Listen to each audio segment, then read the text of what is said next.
بلوچستان پاکستان کا سب سے بڑا مگر سب سے کم آبادی والا صوبہ ہے جو نہ صرف قدرتی وسائل سے مالا مال ہے بلکہ اس کی جغرافیائی اہمیت بھی بے پناہ ہے۔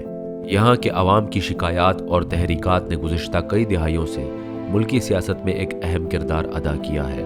اس ویڈیو میں ہم بلوچستان کے مسئلے کو تاریخی، سماجی، سیاسی اور سیکیورٹی پہلوؤں سے سمجھنے کی کوشش کریں گے۔ یہ مسئلہ صرف ایک صوبے کا نہیں بلکہ پاکستان کے مستقبل، سالمیت اور استحکام سے جڑا ہوا معاملہ ہے۔ بلوچستان کی پسماندگی، احساس محرومی اور شورش نے اسے ایک مسلسل بحران کی شکل دے دی ہے۔ یہاں کی صورتحال کو سمجھنا نہ صرف ضروری ہے بلکہ ہماری قومی ذمہ داری بھی ہے۔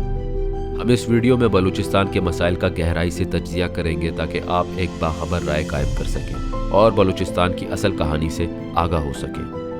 بلوچستان نے 1947 کے بعد پاکستان کے ساتھ الحاق کیا، مگر اس الحاق پر بعض حلقوں میں اعتراضات تھے۔ خان آف کلات کا موقف تھا کہ بلوچستان ایک آزاد ریاست ہے، لیکن بعد میں اس نے پاکستان سے الحاق کر لیا۔ یہی نقطہ بعد میں علیحدگی کی تحریکوں کی بنیاد بنا۔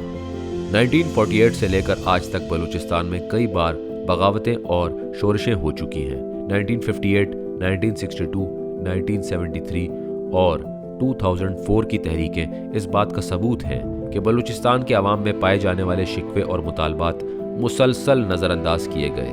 ان تحریکات کا انداز اور شدت وقت کے ساتھ تبدیل ہوتی رہی، مگر ان کا بنیادی مقصد خود مختاری یا علیحدگی ہی رہا۔ بلوچستان کی تاریخ مزاحمت اور مطالبات کی ایک طویل داستان ہے جسے نظر انداز کرنا مسئلے کو مزید بگاڑنے کے مترادف ہے۔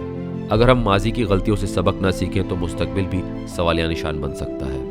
بلوچستان قدرتی وسائل جیسے گیس، تیل، سونا اور تانبا کا خزانہ ہے، لیکن اس کے باوجود یہاں کے لوگ انتہائی غربت اور پسماندگی کا شکار ہیں۔ وسائل کی غیر منصفانہ تقسیم نے مقامی لوگوں میں گہری مایوسی پیدا کی ہے۔ تعلیم اور صحت کے شعبے میں بلوچستان باقی صوبوں سے کہیں پیچھے ہے۔ کئی علاقے اب بھی بنیادی سہولیات سے محروم ہیں۔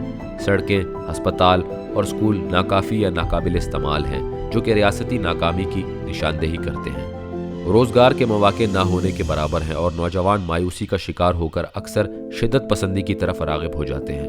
اگر بلوچستان کو ترقی دینی ہے تو اس کی عوام کو ترقی کے عمل میں شامل کرنا ہوگا۔ بلوچ عوام کا ایک بڑا شکوہ یہ ہے کہ انہیں فیصلہ سازی کے عمل سے باہر رکھا جاتا ہے۔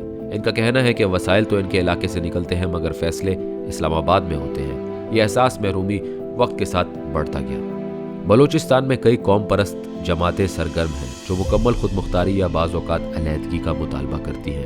ان جماعتوں کا کہنا ہے کہ مرکزی حکومت ان کے ساتھ وعدے کرتی ہے مگر ان پر عمل درآمد نہیں ہوتا۔ وفاقی اور صوبائی حکومتوں کے درمیان اعتماد کا فقدان بھی ایک بڑی رکاوٹ ہے۔ جب تک بلوچ عوام کو ان کے حق، خود ارادیت اور وسائل پر کنٹرول نہیں دیا جاتا، مسئلہ حل نہیں ہو سکتا۔ بلوچستان میں گزشتہ 2 دہائیوں سے ایک مسئلہ تحریک جاری ہے۔ مختلف علیحدگی پسند تنظیمیں ریاست کے خلاف مسئلہ جدوجہد کر رہی ہیں، جس کے جواب میں سیکیورٹی فورسز کی کارروائیاں بھی جاری ہیں۔ ان کارروائیوں کے دوران انسانی حقوق کی خلاف ورزیوں کی شکایات عام ہیں، جیسے جبری گمشدگیاں، ماورائے عدالت قتل اور عوام میں خوف و ہراس۔ یہ اقدامات مسئلے کو حل کرنے کے بجائے مزید بگاڑ کا باعث بنتے ہیں۔ ایک طرف ریاست سیکیورٹی کو ترجیح دیتی ہے تو دوسری طرف بلوچ نوجوان انصاف اور عزت کا مطالبہ کرتے ہیں۔ اگر ان کے جائز مطالبات پر توجہ دی جائے تو سیکیورٹی کے مسائل بھی خود بخود کم ہو سکتے ہیں۔ بلوچستان کی صورتحال بین الاقوامی سطح پر بھی توجہ کا مرکز بنی ہوئی ہے۔ کچھ علیحدگی پسند رہنما بیرون ملک بیٹھ کر تحریک چلا رہے ہیں، جنہیں مبینہ طور پر بعض ممالک کی حمایت حاصل ہے۔ پاکستان کا الزام ہے کہ بھارت اور بعض دیگر ممالک بلوچستان میں بدامنی کو ہوا دے رہے ہیں تاکہ پاکستان کو غیر مستحکم کیا جا سکے۔ یہ ایک حساس مسئلہ ہے جو علاقائی سلامتی پر بھی اثر انداز ہوتا ہے۔ چین پاکستان اقتصادی راہداری سی پیک کی وجہ سے بلوچستان کی اہمیت مزید بڑھ گئی ہے۔ گوادر بندرگاہ کی سیکیورٹی اور ترقی اس پورے مسئلے سے جڑی ہوئی ہے۔ پاکستانی حکومت نے بلوچستان کے مسائل کے حل کے لیے کئی ترقیاتی منصوبے شروع کیے ہیں، جن میں سی پیک سرفہرست ہے۔ ان منصوبوں کا مقصد صوبے کو ملکی ترقی کے دھارے میں شامل کرنا ہے۔ ریاست کی جانب سے کئی بار عام معافی کے اعلانات بھی کیے گئے تاکہ ناراض نوجوان واپس آ کر قومی دھارے میں شامل ہوں۔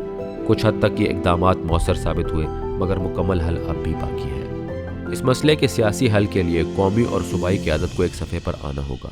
بلوچ رہنماؤں کو اعتماد میں لیے بغیر پائیدار امن ممکن نہیں۔